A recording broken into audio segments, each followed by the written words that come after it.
gülüşüne 100 şiir yazdım. Şair de berdüşte ne sayarsan say.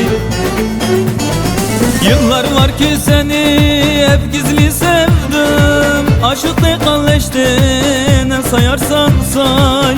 Yıllar var ki seni hep gizli sevdim. Aşık ne kalleşti ne sayarsan say. Ölümüm sendendir ne sayarsan say. İster al canımı ister vazgeç yay. İçtim kafam kıyak git aleme yay. Ay açtı berdüşte ne sayarsan say.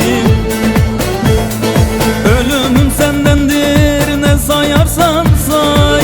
İster al canımı ister vazgeç yay. İçtim kafam kıyak git aleme yay. Ay açtı berdüşte ne sayarsan say.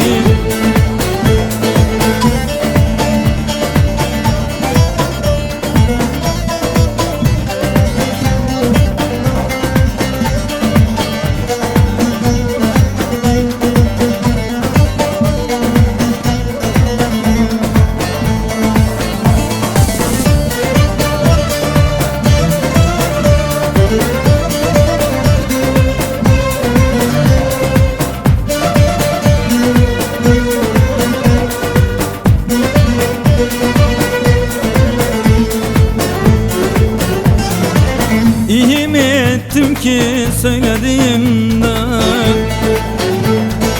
sana yer yok dedin benim kalbimde. Bundan sonra bana ne diyorsan de. Abi de kardeş de ne sayarsan say. Bundan sonra bana ne diyorsan de. Abi de kardeş de ne sayarsan say. Senle önceleri sırdaş gibiydik. Bir dost gibi bir arkadaş gibiydik. Şimdi zamanıdır deyip söyledik. Olmaz de vazgeç de ne sayarsan say. Senle önceleri sırdaş gibiydik. Bir dost gibi bir arkadaş gibiydik. Şimdi